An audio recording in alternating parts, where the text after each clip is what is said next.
Jadi saat cerita dimulai kita melihat seorang gadis panda melihat pilar dan menculiknya. Penculiknya pergi begitu dia mendekatinya, jatuh menangis dan memohon untuk hidupnya. Dia mulai meminta tinggalkan aku, saya akan memberi Anda uang sebanyak yang Anda inginkan. Penculik bilang, diam saja soal uang itu, jangan lapar akan darahmu. Jangan lapar akan tubuhmu, mengatakan ini kepadaku. Dia membukanya dan berkata, dia akan membawa saya ke ruangan lain dan mengikat saya ke kursi. Dan dengan pacarnya di depannya, gadis lain yang tidak sadarkan diri saat itu datang. Permintaan martaba untuk mengampuni nyawanya. Saat dia bilang begitu, dia berkata dengan marah, mengerti. Saya tidak datang, saya tidak butuh uang untuk putri saya. Aku melakukan semua gadis ini lagi demi uang, dia berkata dengan memikat pada putrimu. Saya akan memberikan apapun yang dia inginkan, sebanyak perawatannya. Saya akan menanggung biayanya, tinggalkan saja kami. Namun jawaban pria itu adalah tidak. Katanya, uangmu tidak bisa menyelamatkan putriku karena dia meninggal, dan sekarang untuk mendapatkannya kembali bagiku, untuk menyatukan kedua mayatmu, sebagai imbalannya dia akan mengembalikan putriku. Boneka hidup yang aneh akan melakukannya segera. Setelah Anda mengatakan ini, dia berdiri di depannya dan melihatnya. Gadis itu sangat ketakutan. Dia tidak bisa berkata apa-apa sekarang. Aku tidak bisa berdiri di depan matanya, rekatkan mulut pacarnya, dan sambil melafalkan beberapa mantra, tusukan pisau aneh ke tubuhnya keluar dari tubuh anak laki-laki itu. Dia mulai mengumpulkan darah dalam gelas dan gadis itu tidak tega melihat ini. Dia mencoba membebaskan dirinya dan begitu tangannya terbuka. Dia lari dari sini, tapi kemana dia akan pergi meskipun dia melarikan diri? Tempat sepi ini dia melarikan diri dari pulau ketika dia lelah dan ketika dia berhenti untuk mengambil napas. Dia merasakannya ada seseorang di belakangnya. Saat dia berbalik, jadi saya harus duduk di belakangnya dan membawanya lagi. Datang ke rumah pertanian yang sama tetapi dapur ikat gadis itu lagi, dan kemudian berangkat kerja. Setelah menyelesaikannya, dia pergi ke ruang duduknya dan menyalakan TV. Di mana dia bisa menonton film dokumenter. Inilah Aeti Jojo Puri. Dari film dokumenter ini, tempat-tempat aneh di dunia. Dia biasa membuat film dokumenter dan kisah nyatanya. 6 orang dari timnya biasa menyampaikannya kepada masyarakat. Dia memiliki kekuatan dan hal-hal baru bagi semua orang. Saya juga senang menemukan tempat di sini. Kami bertemu dengan anggota tim bernama Dori. Siapa yang termuda di antara mereka, dan media sosialnya dia adalah manajer saat ini. Beberapa email ke Joy dan memberikannya dalam bentuk hati yang terkait. Selain orang yang lebih di atas semua itu, dia tidak memperhatikan undangan sampingan. Itu dalam bentuk dan kenyataannya juga sebuah undangan. Ada seseorang yang menginginkan Joy dan timnya melakukannya. Pulau itu menelepon dan ada banyak pembicaraan tentang hal itu. Pulau ini terkenal dengan cerita seramnya. Joy dan seluruh timnya sangat senang mendengar ini. Pergi karena pada akhirnya mereka harus menghadapi banyak hal. Temukan sesuatu yang sangat menarik. Nanti sedang syuting adegan untuk film dokumenter saya. Setelah ini pulau itu ditampilkan lagi, di mana penculik mendatangi putrinya. Gadis itu menangis. Sekarang dia tahu itu laki-laki tidak akan mengasihani dia, tapi apa yang terjadi padanya? Penculiknya benar-benar berbeda dari ekspektasi. Penculik itu mulai meminta maaf dan berkata kepadanya, maafkan aku karena aku bersamamu untuk kesulitan apapun yang telah aku lalui. Saya minta maaf. Setelah mendengar ini, gadis itu sangat kesal. Sebelum dia sepenuhnya menjadi penculiknya, penculik bisa mempercayainya dengan menutup mulutnya, menghancurkan palungnya, dan gadis itu mati. Nah, sekarang dia ingin menunjukkan kepenuhan kegembiraannya. Tim adalah orang pertama yang mencapai pulau itu. Mari kita atur perahunya. Itu tukang perahu yang berbicara dengan orang-orang ini. Semua orang menolak pergi ke pulau itu. Lama kemudian mereka menemukan tukang perahu seperti itu. Saya akhirnya menemukan satu untuk pergi ke pulau itu. Jadi dia setuju, tapi dia meminta uang yang banyak. Meminta uang adalah masalah besar bagi mereka saat ini. Bukan itu yang dilakukan orang-orang di pulau itu. Sampai di sana sesegera mungkin. Jadi semuanya sangat bagus dan dia sangat cantik. Dan cuaca di sana hijau. Kecantikan mungkin menyebut mereka bahagia, tapi ini masyarakat kini sadar akan bahaya yang tersembunyi di balik keindahan ini. Tidak tahu apakah mereka bergerak lebih jauh. Hal-hal aneh mulai muncul di pulau itu. Boneka digantung di mana-mana. Sekarang orang-orang dewan telah mengunci mereka di sini sampai sekarang. Menunjukkan jalan menuju ke rumah dan mengatakan, kamu harus melampaui ini sendirian. Dia merasa sedikit aneh setelah mendengar ini. Tapi bagaimanapun, orang-orang ini sibuk membuat film dokumenter. Sangat senang melihat boneka tergantung di mana-mana. Ada hal menarik yang terjadi padanya. Itulah sebabnya sejarah film dokumenter ini, dan sekarang dia memulai karirnya di sini. Perahu menakjubkan dari belakang yang kembali sendirian. Dia merasa aneh saat berjalan di jalan. Dia mulai merasa takut seolah-olah ada yang mengikutinya. Dia mungkin ada di sana dan memperhatikan boneka itu menari di sini. Anda melihat semua hal ini sambil merasakan dia mulai melarikan diri dari sana dan tiba-tiba boneka Satana datang dan berdiri di depan dia adalah boneka yang sama yang ceritanya dia dengar. Dia berkata pada boneka itu, "Tolong tinggalkan aku, mohon maafkan saya. Saya di sini untuk beberapa orang, Anda akan membunuh mereka semua, bukan? Daripada itu kamu tinggalkan aku." Kecuali Santana bukan Santinya dan memegang mulutnya akan membunuhnya dengan menekuk lehernya. Hesun tersandung. Sekarang kita ditunjukkan ke Joey yang menceritakan sejarah pulau ini. Sebenarnya, ada seorang laki-laki di pulau ini yang memiliki putrinya meninggal yang kematiannya tidak diketahui olehnya apa yang terjadi dengan otaknya. Dia menjelajahi seluruh pulau, menggantungkan boneka itu karena dia merasa itu miliknya. Roh putrinya entah bagaimana mendarat di pulau ini. Akan terjebak di dalam boneka gantung, tapi dengan cara ini dia bisa bertemu putrinya lagi dan lagi. Sekarang, Veronica yaitu anggota grup mereka, dia keluar sendirian di dalam minyak dan di dekatnya ketika dia melihat sebuah rumah. Dia mengirimkan seluruh timnya. Dia memanggilku ke sini dengan menelepon. Setelah melihat rumah ini tampaknya normal bagi semua orang, seperti seseorang bahkan rumah orang biasa, tapi aneh, apa yang terjadi pada mereka adalah pintunya terbuka secara otomatis. Bagi Julian, tampaknya dia sendiri yang membuka diri terhadap mereka. Akan menjadi rumah orang yang sama yang menulis surat kepadanya. "Saya telah menulis dan menelepon ke sini." Dia masuk ke dalam rumah Julian. Julian terdengar seperti ini, tapi ketika tidak ada jawaban, semua orang masuk ke dalam. Barang-barang di dalamnya hilang sepenuhnya. Itu normal meskipun orang-orang ini mengharapkannya. Rumah Julian cukup menarik. Orang-orang ini akan membuat film dokumenter. Mereka akan memutuskan untuk syuting bagian kedua hanya di sini. Siapa yang mulai berbicara dan juru kamera mulai merekam dia tepat di belakang Joey. Satana terlihat duduk di sofa. Dia menjadi sangat takut sehingga dia menghentikan rekamannya. Memberikannya dan menceritakan hal ini kepada semua mitra. "Saya sedikit takut." Tapi kemudian Janak Julian datang dari belakang dan semua orang juga disambut olehnya. "Aku membawanya tapi aku tahu semua orang kecewa. Dan selamat datang ke sini," katanya. Malam dia telah menjadi api bagi semua orang di malam hari. Julian berlari dan berbicara dengan mereka, memberitahu mereka bahwa banyak orang sebelumnya dulu pernah datang ke pulau ini. Biasa mengunjungi pulau ini sebelumnya. "Saya berpikir bahwa orang-orang itu datanglah padaku untuk berbagi kesedihanku, datang, tapi kemudian waktu berlalu, dan aku sadar bahwa orang-orang ini ada di sini hanya untuk menikmati. Sejak itu saya sadar semua orang berhenti datang ke pulau ini." Dia sekarang memberitahu Joey bahwa aku dipanggil ke sini agar kalian semua, bisakah Anda memberitahu saya bahwa putri saya belum meninggal? Semua orang yang duduk di sana kaget setelah mendengar ini. Itulah yang dikatakan Julian saat itu. Julian menceritakan, "Putriku belum mati. Jiwanya dia ada di pulau ini, tapi tubuhnya tidak ada. Saya datang ke pulau ini untuk mengenangnya. Aku terus menggantung agar jiwanya dapat menemukan kedamaian." Teruslah bertemu dan tersesat dalam boneka dan memenangkan boneka. Setelah semuanya selesai, dia katanya, "Dingin di malam hari, kalian akan tidur dengan selimut. Jika kamu mau, kamu bisa tinggal di rumahku juga."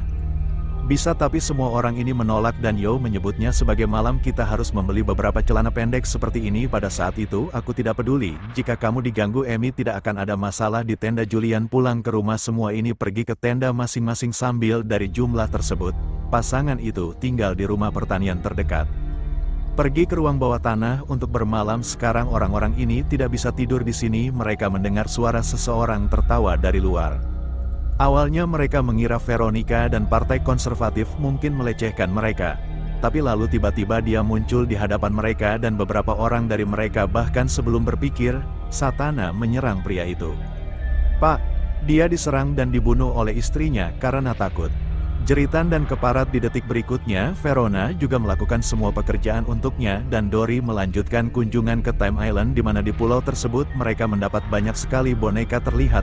Dory mempercayainya. Apakah memang ada aktivitas paranormal? Ada cerita seram di baliknya, tapi menangislah. "Saya tidak menerimanya seperti ini." Ada argumen antara keduanya dan menangis dengan marah kepada Tori di pulau yang sama. Setelah pergi, Dory kembali ke Joey. "Inilah naskah yang saya tulis. Cuacanya sangat dingin dan dia tidak punya selimut." Dia memberitahu Tori bahwa aku berada di rumah Julian. Akan membelikannya selimut. Ketika dia mendekati rumah, dia secara tidak sengaja mendengar suara berisik. Pergi dan Julian sendiri keluar. Dia memberitahu Julian bahwa dia akan mengambil selimut. Ketika Julian mendengar bahwa dia datang ke sana mengundangnya ke rumahku dan memberinya minum ditawarkan dan di sini keduanya mulai berbicara. Gaye bertanya pada Julian, apa yang bagus, bolehkah saya bertanya apa yang terjadi dengan putri Anda? Sedang memikirkan sesuatu dan dia berkata sebenarnya kedua saudara perempuan itu sedang bermain di siang hari. Kalimat itu belum selesai ketika Yo ditanyakan kepada dua saudara perempuan, apakah kamu mempunyai anak perempuan lagi? Karena amarahnya maka dia menjadi sangat marah, memukul meja dengan tangannya dan dia bilang pergi. Jangan beritahu aku apapun tentang ini, hal buruk ini disebabkan oleh perilaku marah yang aneh. Julian langsung ketakutan dengan hal ini. Dia segera menyadari kesalahannya, meminta maaf kepada Joey dan berkata sebenarnya semuanya sangat emosional bagi saya lagi dan lagi tidak bisa mengulangi hal-hal itu membuatku sedih, sakit, dan mungkin sakit. Saya marah sambil menyembunyikannya. Sekarang maaf Joey, dia juga memahami emosinya saat ini dan Julian mengatakan padanya tidak ada masalah sekarang membawa selimut dan memberikannya pada Joey di kampnya. Saya kembali tidur, orang-orang tertidur dan pada tengah malam kami melihatnya tiba-tiba seseorang datang dan berdiri di belakang Cook itu dan dia memegang mulut Cook itu dan hancurkan dan bunuh. Tiba-tiba mata Joey terbuka dan kami ternyata semua yang kami lihat hanyalah Yo bermimpi. Dia melihat dalam mimpi itu setan membunuhnya. Dia takut dan bangkit. Begitu dia bangun, dia melihat bahwa hari sudah pagi. Dan anggota lainnya juga sudah bangun dan mereka masih menunggu hal itu. Kedua anggota kelompok itu hilang. Kami telah melihat orang mati di tempat mereka pada malam hari. Alasannya adalah karena orang-orang ini tidak peka. Sekarang orang-orang ini tampaknya berperilaku tanpa mereka berpikir untuk memulai bisnis saya sendiri, tetapi Joe tidak menginginkan hal itu. Dia mungkin sedang dalam masalah, kita harus menemukan mereka. Mendengarkan dia, temannya bilang oke, aku dan Tori akan menembak kalian berdua, cari mereka berdua sekarang. Tori itu dia datang ke rumah Julian bersama gadis itu. Kali ini dia terkunci dan Julian sendiri berada pada saat ini. Dia berdiri di depan sebuah pohon di hutan di mana boneka dengan pakaian hijau digantung. Dia melihat boneka itu dengan cara yang aneh, tersenyum dan boneka itu juga menatapnya. Tori mulai tersenyum. Di sana sini anak laki-laki lainnya telah membuka rumah Julian. Orang-orang ini masuk ke dalamnya dan Julian mereka mulai menunggu lama. Anak laki-laki itu tidak datang ke sini untuk menembak, membuat pengaturan dan segera setelah dia pergi, dia duduk di sofa. Ketika saya duduk, saya melihat banyak barang disimpan di atas meja. Melihat semua gambarnya, dia foto Tori juga ditemukan di antara mereka dan dia kuda-kuda pikiran mulai bergerak setelah melihat gambar ini. Dia sadar bahwa mereka punya rencana. Dibawa ke sini, dibawa dia adalah sebuah cerita. Siapa yang memberikan surat undangan itu kepada Joey dikonfirmasi ke Dory. Sebelum dia melihat ini, Dory sendiri mengatakan kepadanya bahwa dia mengatakan bahwa dia adalah putri Julian, memukul kepala seorang pria dengan sesuatu dan setelah mengatakan ini mereka membunuhnya. Julian juga datang yang menggunakan tali untuk tujuan ini. Ada banyak pujian dan dia berkata, saya dan putri saya sangat senang denganmu. Batu sandungan adegan itu membuat kami menangis dan Joey ditunjukkan siapa dia pergi ke hutan untuk mencari anggota, pergi ke sesuatu di antaranya. Ada perdebatan mengenai hal ini. Stana Farona merasa telah datang di hadapannya. Melihat seseorang sedang bercanda dengan mereka, dia mulai tertawa, tapi kemudian dia berhenti tertawa ketika Joey memberitahunya bahwa itu adalah setan dan itu adalah Jack. Karena itu juga ada dalam mimpiku di malam hari. Jika kita ingin melarikan diri, kita harus lari. Keduanya mulai berlari dan kemudian Joey, tampaknya jalan pintasnya adalah suara Farona. Dia terus menyuruhku lari dari sini ke sini, tapi Farona tidak mendengarkan dia dan keduanya mari kita berpisah sekarang dari tempat. Yo melarikan diri. Tiba-tiba Julian datang mengejarnya, membuatnya pingsan dengan menutup mulutnya dengan kain. Sementara Veronica bersembunyi di dalam rumah tua. Dia masuk ke dalam rumah yang sama dengan tempat dia berada. Begitu pula dengan mayat kedua temannya. Veronica dalam kondisi buruk setelah melihat mereka. Itu terjadi sebelum dia bisa memikirkan apapun. Setan mengejarnya dan memukul kepalanya. Sekarang Veronica dan Joey membuatnya pingsan. Ketika dia sadar, keduanya pergi ke rumah Julian yang ada di sini. Ketika salah satu temannya yang lain jika melihat mayat, maka kondisinya juga demikian. Dia mulai merasa tidak enak karena kedatangannya ke sini. Keputusan tersebut tampaknya menjadi yang terburuk karena ini keputusan itu telah merenggut nyawa semua temannya. Sempat mati tapi kemudian muncul di hadapan mereka berdua. Tori pergi ke siapapun yang masih hidup dan aman. Tori terkejut setelah melihat mereka. Dia bilang tidak ada yang perlu dikagetkan. Akulah satu-satunya. Aku telah membawamu ke sini. Sekarang dia milikku menampilkan foto masa kecil bersama Julian, dan setan juga ada dalam foto. Setelah mendengar semua hal ini, Veronica memberitahunya dia mulai mengumpat, tapi kemudian dia melihat Veronica melihat hal itu dia menaruh pisau di tenggorokan memohon padanya untuk hidupnya dan tolong katakan padanya jangan tinggalkan, lalu beritahu mereka tidak, aku tidak bisa mengampuni nyawaku sekarang. Karena Setana menyukai tubuhmu, sekarang kamu akan dibunuh karena dia telah datang. Pengorbananmu paling besar untuk Setana akan terasa. Menyenangkan. Selama pembicaraan ini Julian juga datang ke sini dan memberitahu mereka maaf, tapi kami harus membunuhmu, kami harus melakukannya, karena dengan membunuhmu Setana akan senang. Sekarang keduanya adalah yang pertama Veronica dan Joey disebut terluka dan mengumpulkan darah mereka dalam sebuah bola mantranya sama dengan Julian. Sekarang dia mengatakan ini di awal film harus mencampur darah semua orang yang mati. Tori Veronica saat waktunya bekerja saat dia mendekat. Veronica begitu banyak menyentuh tangannya, menggigit cukup keras hingga tangannya terluka, darah mulai keluar. Darah itu adalah darahnya dan ritualnya pun hancur. Julian sedikit gugup setelah melihat ritual ini. Untuk mengoreksi kesalahan orang lain terlebih dahulu memutuskan untuk membawa mayat ke sini, tapi begitu dia mendapat kesempatan, dia setelah membebaskannya, Janin lari dari sana. Mengejarnya ke ladang, tapi dari sini juga dia bisa menghindarinya dan mencapai rumah tua tempat dia tua. Julian sedang mencari mayat rekan-rekannya. Datang ke sini juga kecuali satu dari tempat ini adalah bermanfaat bagi Yo untuk menyerang Julian secara diam-diam. Begitu Julian mendapat kesempatan untuk melakukannya, dia menemukan sebuah baja tergeletak di sini, membunuhnya dengan tongkat. Begitu dia dibunuh, dia ada di sini. Tori tiba setelah melihat ayahnya meninggal. Dia sangat sedih. Sebelumnya dia mengatakan sesuatu kepada Yo dan sekarang dia membunuhnya juga.